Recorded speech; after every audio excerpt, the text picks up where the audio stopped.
Hi friends, आप अपने screen पर देख रहे हैं डॉक्टर सुबोध चंद्र सिंह को जीएसएमपी क्लिनिक एंड न्यूज चैनल के अंतर्गत फाइलेरियासिस, फाइलेरिया, बुचेरिया बैंक्रप्टिल यानी हाथी पांव।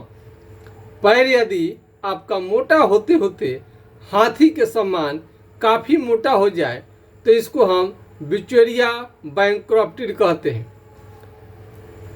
जब 66 साल के पुराने मरीज यानी फाइलेरिया का 66 साल का पुराना मरीज जब ठीक हुए तब जाकर के हमने इस पर वीडियो बनाना शुरू किया। आप सभी को मालूम है कि कोई भी बात हम पूरे प्रमाण के साथ, पूरे ईमानदारी के साथ हम बनाते हैं। तो इसमें जब 66 साल पुराना फाइलेरिया का मरीज ठीक हुए तो हमने उनका लाइव किया। तो लाइव किया तो उस पर हमने देखा कि बहुत एक से बढ़कर एक, कल्पना नहीं कर सकते हैं कि इतना भी खतरनाक फाइलेरिया होता है। लेकिन जब फोटो आने लगे, सर ये ठीक हो जाएगा, वो ठीक हो जाएगा, कितने दिनों में ठीक हो जाएगा, मेरा तो 20 साल पुराना है, मेरा तो 10 साल पुराना है, मेरा तो 5 साल पुराना है, मेरा 25 साल पुराना है, तब हम कहें कि ये भी मैटर बहुत गंभीर है। ऐसे तो बहुत सारे मरीज हम ठीक किए होंगे, लेकिन 6 महीने, साल भर, 1 साल, 2 साल, 5 साल, 10 साल तो कोई विशेषता नहीं थी, इतना तो हमारा ठीक कर ही देते थे। लेकिन जब 66 साल पुराना मरीज ठीक हुए तब जाकर हमने लाइव में किया तो कई लोगों का जड़ से समाप्त हो चुका है। तो नौशाद जी का भी, नौशाद आलम जी का फाइलेरिया पूरी तरह से ठीक हो गया है और इस तरह कई महिलाओं का ठीक हुआ है। उसके बाद में कई लोग जांच में केवल सुनते हैं, कभी कभी तो आश्चर्य लगता है कि इतना पैसा खर्च कैसे हो जाएगा। जांच में रोगी बताते थे कि 9-10 लाख रुपया लग गया, उनको मालूम ही नहीं चलता था कि उनको फाइलेरिया है। तो फाइलेरिया में 9-10 लाख रुपये जांच में कराने की कोई ज़रूरत नहीं है। यह बीमारी का कोई आज तक एथेंटिक, ऑथोराइज, बढ़िया, विश्वसनीय जांच अभी तक नहीं निकला है। अब कराने के लिए लोग कराते हैं, माइक्रोफाइलेरिया अमावस्या के दिन कराएगा, इस दिन को पॉजिटिव आएगा, उस दिन को पॉजिटिव आएगा, लेकिन फाइलेरिया का कोई भी जांच नहीं आया। तो हम आपको बता दें फाइलेरिया के रोगी को कैसे आप पहचान सकते हैं कि फाइलेरिया ही है। तो सबसे बड़ा चीज़ है इसमें जो पैर में आपका सूजन आएगा। पैर में यदि पैर आपका मोटा हो रहा है तो रात में कभी नहीं आपका मोटा होगा, पैर रात में नहीं बढ़ता है, सुबह से लेकर के शाम तक बढ़ता है और रात में नहीं बढ़ेगा। एक तो इसका खास लक्षण है बेड से या कुर्सी से पैर जब लटकाएंगे, लटका करके बैठेंगे तभी जा करके आपका पैर फूलेगा, अन्यथा नहीं फूलता है। तो इसका पहचान है। जब ये आगे बढ़ेगा बीमारी तो पुरुष है तो आपके स्क्रोटम को, हाइड्रोसिल के साइज को काफ़ी बढ़ा सकता है और उसमें दर्द भी आ सकता है। यदि महिला है तो चेस्ट, छाती में उनको दर्द हो सकता है। महिला है तो चेस्ट, छाती में उनको दर्द हो सकता है, आँख उनका लाल हो सकता है। और जब फाइलेरिया का अटैक हो तो उल्टी, बुखार और शरीर में दर्द आ सकता है।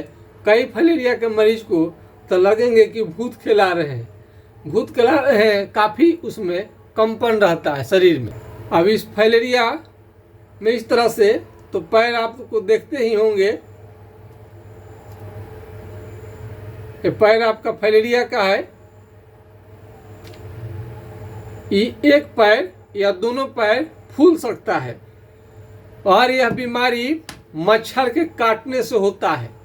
तो क्या करेंगे, मस्कीटो नेट का प्रयोग करेंगे, यानी मच्छरदानी का प्रयोग करेंगे। यदि मच्छरदानी का प्रयोग नहीं करेंगे तो आपका फाइलेरिया का बीमारी हो जाएगा और बढ़ भी जाएगा।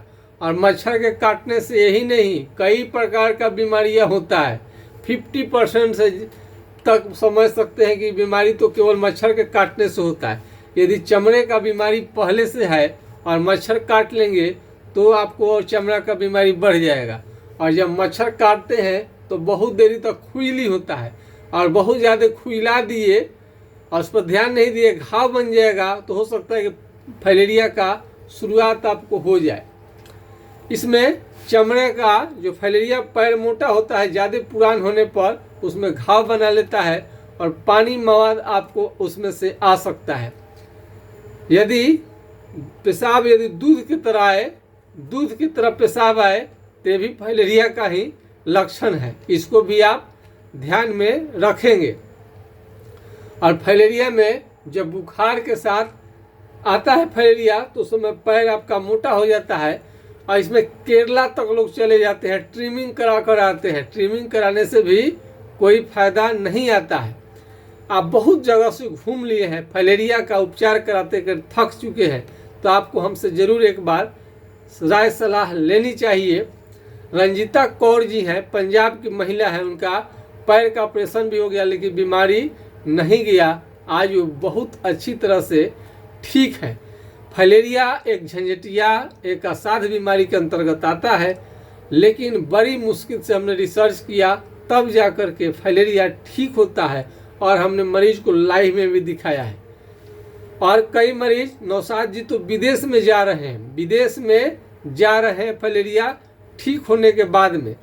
और बहुत जल्द, बहुत वो दिन दूर नहीं है कि जब फाइलेरिया के मरीज भी लाइव में धीरे धीरे आएंगे। लाइव हम नहीं कर पाते हैं क्योंकि बहुत सारे जब मरीज हम देखते हैं फाइलेरिया का, तो दिमाग में भी नहीं रहता है कि हमको लिंक को लाइव करना है, तो शुरुआती फ़ोटो तो नहीं मिलता है, ठीक होने के बाद ही मिलता है। जब ठीक हो जाते हैं मरीज लोग तब आकर बोलते हैं तो लाइव किया जाता है। लेकिन अब हम सतर्क हो गए हैं, जब कोई बीमारी शुरुआती दौर में आता है तो उनको फ़ोटो हम जरूर खींच लेते हैं, बना लेते हैं। यूट्यूब का ज़माना है, दुनिया को दिखाना है सत्य क्या है, क्या ये बीमारी ठीक होता है नहीं होता है। तरह तरह के भ्रांतियाँ हैं, लेकिन इसमें भ्रांतियाँ बहुत ज़्यादा नहीं है। बीमारी आपका जड़ से समाप्त होता है, इसमें पूरा लक्षण आपको बतानी पड़ती है। यदि बीमारी को थोड़ा सा कंट्रोल करना चाहते हैं तो हाइड्रोकोटाइल 4 बूंद सुबह शाम कुछ दिनों तक लेने से फाइलेरिया आपका कंट्रोल में रहता है। और ये फिलारिन ऑयल बहुत प्रसिद्ध है, बहुत लोगों को लाभ मिलता है, लेकिन जड़ से समाप्त करना अलग बात है, आराम करना अलग बात है। यदि त्वचा को थोड़ा आराम कर देना चाहते हैं, फाइलेरिया में थोड़ा सा आराम मिल जाए, तो फिलारिन ऑयल का आप इस्तेमाल कर सकते हैं। इसमें दही और केला बिल्कुल ना खाएं, दही केले के प्रयोग से ये बीमारी बढ़ जाएगा। कोल्ड ड्रिंक ठंडे का प्रयोग न करें, बारिश के पानी से न नहाएं, ज़्यादा दूर तक, ज़्यादा देरी तक बारिश के पानी में न भीगे। और इसमें लहसुन प्याज का सेवन आपको फ़ायदा कर सकता है। मीट का सेवन आप करेंगे तो फ़ायदा करेगा। फल फ्रूट्स भी ले सकते हैं, लेकिन ज़्यादा रसीला फल से बचनी चाहिए। काजू किशमिश खानी चाहिए, थोड़ा सा स्ट्रॉन्ग रखें। यौन क्षमता को भी ये धीरे धीरे प्रभावित करने लगेगा। यौन क्षमता घट जाएगा, आपका हाइड्रोसिल का आकार बढ़ने लगता है, इसलिए पेनिस का भी आकार घट जाएगा। महिलाएं यदि छाती में गिल्टी हो गया है तो उनको फाइलेरिया का संभावना हो सकता है। तो किसी भी तरह का शरीर में गिल्टी आए तो इसको भी आप ध्यान में रखिए। तो फाइलेरिया का बीमारी जब 66 साल पुराना जब ठीक हुआ, तब से ही हम वीडियो बनाते हैं। तो इसमें इतना ही लक्षण सिम्टम आपको आता है, खास करके कोई आता नहीं है। और इसमें हेट्राजन, बेनोसाइफोट, एल्बेंडाजोल, फ्लोरोसिड का इंजेक्शन लगाने से आपको कुछ आराम मिल जाता है, लेकिन जड़ से समाप्त नहीं होता है। जड़ से समाप्त करने के लिए इसमें होम्योपैथिक इलाज आपको लेनी पड़ेगी, तब जा कर के ठीक होगा। यदि छपरा जिला बिहार से है तो डायरेक्ट क्लिनिक पर आकर दिखा सकते हैं। छपरा जिला बिहार से अब बाहर है तो आप घर बैठे दवा, ऑनलाइन दवा बुक कर सकते हैं। उसके लिए हमारा मोबाइल नंबर पर अपना फ़ोटो भेज दे, पैर का जो दिक्कत है वो बता दे। हमारे नंबर को आप नोट कर सकते हैं, 9807575333, यानी 980 1757 533 पर आप राय ले सकते हैं। यह नंबर नहीं लगे, दूसरा नंबर को भी आप ले सकते हैं, 70033342 यानी 70-700-333-42 पर आप संपर्क कर सकते हैं। निराश आप हो गए हैं, देर लगेगा, अंधेर नहीं होगा, आपका बीमारी 100% जड़ से ठीक होगा। जय हिंद, जय भारत।